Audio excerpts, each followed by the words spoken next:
कहते हैं कि काला जादू, तंत्र मंत्र और ये सारी चीज़ें, अंधविश्वास आमतौर पर उन लोगों को ज़्यादा होता है, वो लोग ज़्यादा घिरे होते हैं जो कम पढ़े लिखे होते हैं। लेकिन वक्त वक्त पर ये चीज़ें गलत साबित होती रही। बहुत पढ़े लिखे, बहुत विद्वान, जानकार, इंटेलेक्चुअल, इंटेलिजेंट ऐसे लोग भी कई बार इन चीज़ों का शिकार होते हैं। कहानी केरल के तिरुवनंतपुरम की है और ख़त्म होती है जाकर अरुणाचल प्रदेश में। केरल में एक लड़की रहा करती थी, उसका नाम है आर्या बी नायर, उम्र 29 साल। आर्या तिरुवनंतपुरम में ही एक स्कूल में फ्रेंच पढ़ाया करती थी। अच्छी खासी पढ़ी लिखी, उसकी फैमिली का बैकग्राउंड अच्छा, बहुत सारे पढ़े लिखे लोग, सब सेटल। तो आर्या अचानक 27 मार्च को तिरुवनंतपुरम से गायब हो जाती है। अब शाम तक जब वो घर नहीं लौटती तो घर वालों को चिंता होती, और उस चिंता की एक वजह थी, आर्या की शादी तय हो गई थी और ये शादी अगले महीने होनी थी, यानी कि मई में। और ये शादी आर्या की मर्जी से तय हुई थी।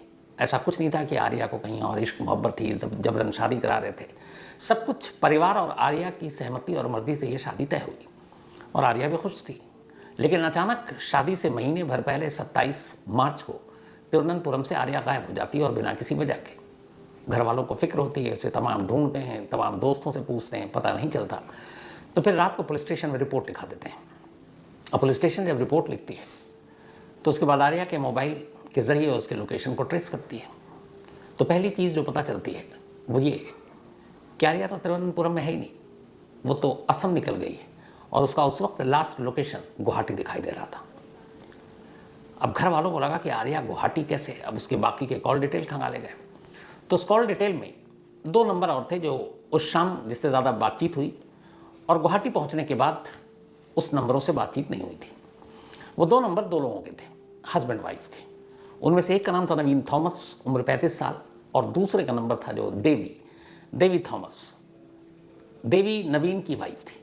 नवीन और देवी की शादी को करीब 11 साल हो चुके थे और दोनों खुश, दोनों की फैमिली बहुत अच्छी। देवी की जो फादर वो केरला के रिनोन्ड फोटोग्राफर थे और अच्छी खासी उनकी सोसाइटी में इज्जत।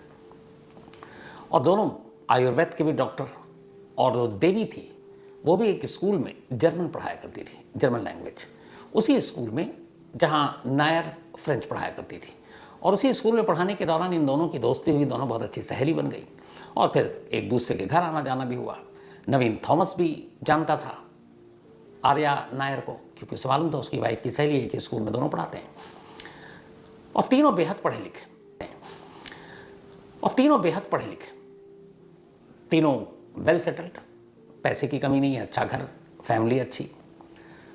तो अब जब पुलिस ने चेक किया तो पता चला कि आर्या के साथ जो लोकेशन था, जो बातचीत हुई आखिरी, तो वो नवीन और देवी की थी, खासतौर पर देवी की, नवीन की भी नहीं। तो अब देवी के कॉल डिटेल से जब पता चला तो घर वालों से पूछा गया तो पता चला हाँ, देवी तो दोस्त है आर्या की। लेकिन बिना बताए भी ये लोग गुवाहाटी क्यों गए, अब ये फिक्र थी। लेकिन फिर लगा कि होगा कुछ काम, लौट आएंगे। अब इसके आगे कुछ पता नहीं घर वालों को। 27 से 28 मार्च हो गया, आर्या का कोई खबर नहीं है, मोबाइल स्विच ऑफ था। अब इधर दूसरी कहानी शुरू होती है। 27 मार्च को तिरुवनंतपुरम की एक फ्लाइट से 3 लोग गुवाहाटी पहुंचते हैं और ये तीनों यही थे, नवीन थॉमस, उसकी वाइफ देवी और आर्या, देवी की सहेली। तीनों वहाँ पहुंचकर एक होटल में चेक इन करते हैं, थोड़ा बहुत गुवाहाटी घूमते हैं और फिर नेक्स्ट डे 28 मार्च को ये लोग फिर गुवाहाटी से निकलते हैं और अरुणाचल प्रदेश पहुंचते हैं। अरुणाचल प्रदेश के ज़ीरो टाउन वहाँ जाने के बाद ये लोग एक होटल में चेक इन करते हैं और इस होटल का नाम था होटल ब्लू पाइन। तो होटल ब्लू पाइन में 28 मार्च को एक मेल और 2 फीमेल, यानी कि थॉमस, उसकी वाइफ देवी और फिर आर्या, ये तीनों ब्लू पाइन होटल में एक ही रूम लेते हैं और तीनों शेयर करते हैं एक ही रूम, एक एक्स्ट्रा बेड उसमें उन्होंने होटल के स्टाफ से बोला था आप लगा दें। उसके बाद 28 मार्च को ये पहुँचे। 28 मार्च की शाम को इन्होंने अरुणाचल प्रदेश और ये जो ज़ीरो इलाका है, सिटी है, वहाँ घूमा। फिर 29 मार्च को भी ये लोग ब्रेकफास्ट करने के बाद निकलते हैं और पूरे शहर के चक्कर काटते हैं, घूमते फिरते हैं, फिर वापस आते हैं। 30 मार्च को भी ये घूमते हैं, इधर उधर जाते हैं, आते हैं और होटल में नॉर्मल रहते हैं। 31 मार्च को भी ये तीनों बाहर जाते हैं और नॉर्मल बिल्कुल तमाम होटल स्टाफ से ढंग से मिलते हैं। तो 28 को चेक इन करते हैं और 28, 29, 30, 31 इन 4 दिनों में ये अलग अलग एक जो एक टूरिस्ट होता है उसकी तरह घूमते हैं। फिर 1 अप्रैल आ जाती है, 1 अप्रैल को सुबह से ये लोग कमरे के अंदर हैं। अच्छा, इन्होंने अपना होटल का बिल भी दे रखा था एडवांस में ही। तब ये निकले नहीं। कई बार होता है आदमी 4 दिन से घूम रहा है, होटल वालों को भी लगा कि हो सकता है कुछ मजबूरियां हों, तो ये लोग बाहर निकले नहीं। होटल स्टाफ ने भी ध्यान नहीं दिया। अब 1 से 2 अप्रैल हो गई। जब 2 अप्रैल की तारीख आई तो फिर सुबह ब्रेकफास्ट के लिए भी लोग बाहर नहीं आए, और उस वक्त बुफे भी लगता था कि बाहर आ जाएंगे तो ये लोग ब्रेकफास्ट करेंगे, लेकिन कमरे से कोई आया नहीं। बुफे का टाइम 10:30 के आसपास था। होटल स्टाफ को लगा 24 घंटे हो गए ये लोग कमरे से बाहर नहीं आए, क्योंकि एक और भी थी कि रूम की क्लीनिंग होती है। तो वो सफाई करने वाले ने भी डोरबेल बजाया। 1 अप्रैल को उन्होंने खोला नहीं। कई बार होता है कि ठीक है बिजी होंगे, लेकिन जब 2 अप्रैल की सुबह भी मॉर्निंग में डोरबेल बजाया गया, खुला नहीं, ब्रेकफास्ट के लिए आए नहीं, तब होटल के स्टाफ ने जाकर अपने मैनेजर को खबर दी। मैनेजर को लगा कि भाई कुछ गड़बड़ ना हो, तो उसने रूम में कॉल करना शुरू किया, लेकिन रूम में लैंडलाइन फ़ोन बजता रहा, किसी ने फ़ोन उठाया नहीं। इसके बाद किसी को भेजा होटल स्टाफ को, डोरबेल बजाया, खुला नहीं। काफ़ी देर हो गई। जो नंबर उन्होंने रजिस्टर पर लिखाया था उस नंबर से मोबाइल पर भी कॉल किया, कोई जवाब नहीं। सुबह के लगभग 10:30 बज गए। जब बहुत देर तक घंटी और तमाम चीज़ों के बावजूद कुछ खुला नहीं, तब होटल स्टाफ को लगा कि कुछ गड़बड़ है, तो क्या किया जाए। फिर उन्होंने फैसला किया कि मास्टर की से दरवाज़ा खोलते हैं। इसके बाद मास्टर की से जैसे ही दरवाज़ा खोला, सारे चौंक पड़े। सामने रूम में 2 लाशें पड़ी थी। एक बेड पर जो लाश थी वो नवीन थॉमस की थी। दूसरी लाश होटल के कमरे के फर्श पर पड़ी थी, वो देवी की थी, नवीन की वाइफ की। अब होटल स्टाफ को लगा कि इस कमरे में 3 लोग थे, 2 की लाश पड़ी है, इसका मतलब है कि तीसरी फिर महिला आर्या बची, तो वो कहाँ है। अब दिमाग में उस वक्त यही चल रहा है कि शायद उसी ने कत्ल किया। लेकिन तभी अब वो कमरे के अंदर बाकी खून तमाम बेड पे भी, फर्श पे भी, और कुछ खून के निशान बाथरूम की तरफ जा रहे थे। अब होटल के कुछ स्टाफ जब बाथरूम की तरफ गए तो वहां से एक चीख के वापस आया। तीसरी लाश बाथरूम में पड़ी थी, आर्या की। फौरन पुलिस को खबर दी गई। पुलिस मौके पर पहुंची है। पुलिस ने कमरे को पूरी तलाशी ली, बॉडी को चेक किया। तीनों की मौत लगभग एक तरीके से। तीनों की कलाई पर कट का निशान था किसी तेज धार हथियार से, और कमरे के अंदर कोई भी ऐसी मतलब चीज़ दिखाई नहीं दी जिससे लगा कि कोई फोर्सफुली इन पर हमला किया गया है। बेड अपनी जगह, सामान उनकी अपनी जगह, और सबसे बड़ी बात यह थी कि कमरा अंदर से लॉक भी था, तो कमरे के अंदर कोई फोर्सफुली आ नहीं सकता। हालांकि मास्टर की भी है गुंजाइश, पुलिस रखती है कि कोई शायद आए और मार दे। तो पुलिस देख रही है, और तीनों के कत्ल का तरीका भी लगभग एक जैसा। ऐसा लगा कि कातिल ने बड़ी होशियारी से कत्ल किया है। अब इसके बाद पुलिस कमरे की बारीकी से छानबीन करती है, तभी उसकी नज़र एक कमरे में रखी प्लेट पर जाती है। उस प्लेट पर कुछ बाल रखे हुए थे, बालों के गुच्छे। अब कई होटल में आप जाते हैं तो बहुत सारे आपको जैसे टी की मशीन होती है, चाय आप पी सकते हैं, कुछ प्लेट्स होते हैं वहाँ रखे हुए। तो वैसी एक टी प्लेट, उसमें बालों का गुच्छा। अब ये बात गले नहीं उतरती कि भाई बाल प्लेट में कोई क्यों रखेगा, और उसी प्लेट के पास बालों के गुच्छा के बराबर में कुछ ब्लैक ब्रेसलेट भी पड़े हुए हैं, और वो भी बड़ा अजीब लग रहा है। अब इन चीज़ों को देखकर पुलिस का माथा ठनका। फिर और तलाशी ली गई कि कुछ सबूत मिले। तभी पुलिस को बेड के किनारे टेबल पर एक पेपर में एक नोट मिलता है, और उस नोट में ये लिखा था कि हम लोगों ने अपनी ज़िंदगी बहुत अच्छे से जी, अब हम जा रहे हैं। तो इस नोट के मिलते ही लग गया कि ये मामला सुसाइड का है, क्योंकि कमरे के अंदर नोट था। लेकिन अब अरुणाचल पुलिस ये कैसे तय करे कि ये नोट इनमें से किसी ने एक ने लिखा है। अब पुलिस रिसेप्शन पर जाती है, उनकी डिटेल निकालती है। डिटेल बिल्कुल सही था। ये लोग, इन्होंने बताया तिरुवनंतपुरम से आए हैं, नाम जो उनका था वो आईडी कार्ड भी दिया था।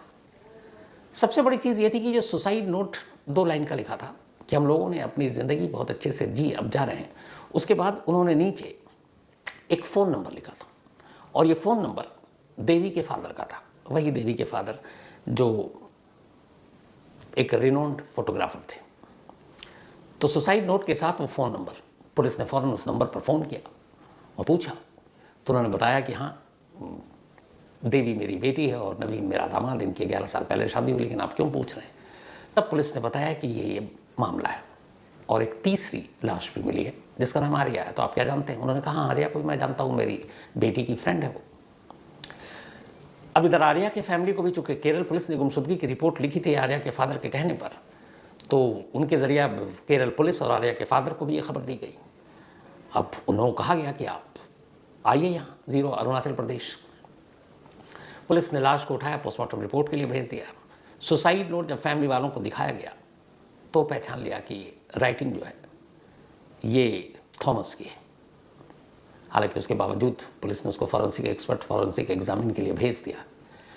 लेकिन अब इस सुसाइड नोट में हमने अपनी ज़िंदगी जी ली और अब हम जा रहे हैं, और उस प्लेट में रखे हुए कुछ बालों के गुच्छे, काले रंग के ब्रेसलेट, इन सारी चीज़ों का मतलब क्या और क्यों इन्होंने केरल से निकलकर अरुणाचल प्रदेश के एक छोटे से सिटी को चुना सुसाइड करने के लिए, अगर ये सुसाइड है?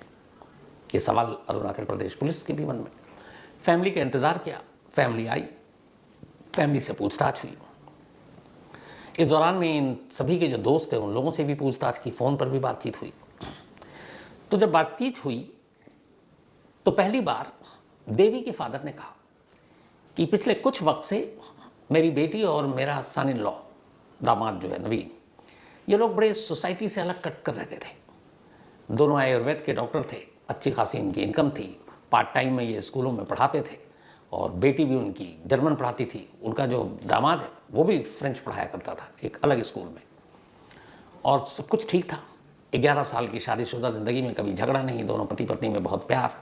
और जो सहेली थी उसकी आर्या, उसके साथ भी देवी का बड़ा अच्छा रिश्ता था। तो फिर यहाँ आकर क्यों? अब पुलिस को भी इस सवाल के जवाब तलाशने थे, तो बहुत सारे लोगों से पूछताछ की। इसके बाद अब पुलिस ने इसी दौरान में अपनी जांच ये की कि देवी, आर्या और नवीन थॉमस, इन तीनों के ऑनलाइन पर क्या एक्टिविटीज़ थी उसको टटोलना शुरू किया। जब तीनों के ऑनलाइन इंटरनेट पे क्या क्या ये सर्च करते हैं, वहाँ पर जब गए तो बड़ी अजीब अजीब चीज़ें ये लोग सर्च कर रहे थे, और वो सर्च पिछले 1 महीने या 1.5 महीने से चल रहा था। जो मेनली तीनों ने अलग अलग अपने अपने इंटरनेट अपने अपने पासवर्ड से सर्च किया, नवीन ने, देवी ने या फिर आर्या ने, उसमें जो कॉमन चीज़ें थी वो ये थी। एक, लाइफ आफ्टर डेथ, मौत के बाद की ज़िंदगी कैसी होती है। एग्जिस्टेंस ऑफ एलियंस, क्या एलियन हैं। इसके अलावा इंटरगैलेक्टिक ट्रैवल, मतलब ब्रह्मांड की यात्रा, ब्रह्मांड में क्या है, कैसे, क्या कुछ हो सकता है। डिफरेंट रियम्स, मतलब अलग अलग, जो पहले की दुनिया, बाद की दुनिया, उससे पहले की दुनिया, आने वाली दुनिया। तो ये डिफरेंट अलग अलग चीज़ें हैं जो हमारे पूर्वजों हम सब ने गुजारी, ये क्या है।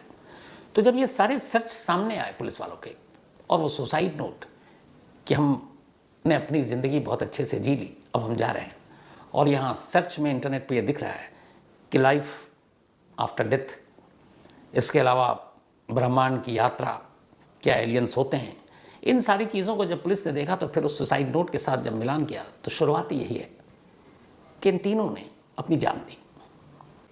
तो उन्होंने इस बात की गवाही दी कि पिछले कुछ वक्त से तीनों ब्लैक मैजिक और इस दुनिया के बाहर की दुनिया के बारे में ज़्यादा बात करते थे, और इन्होंने बड़ा अपने आप को एक समेट लिया था। इनके सर्किल में कोई और आता ही नहीं था, बस यही 3 लोग थे, देवी, उसके दोस्त आर्या और नवीन। और ये लोग जितने टाइम फ्री होते, चाहे स्कूल में वो लोग पार्ट टाइम पढ़ाती थी, नवीन अपना आयुर्वेद का काम करता था, और देवी भी आयुर्वेद की डॉक्टर थी, तो बाकी टाइम ये लोग तीनों घंटों बैठकर बात करते थे।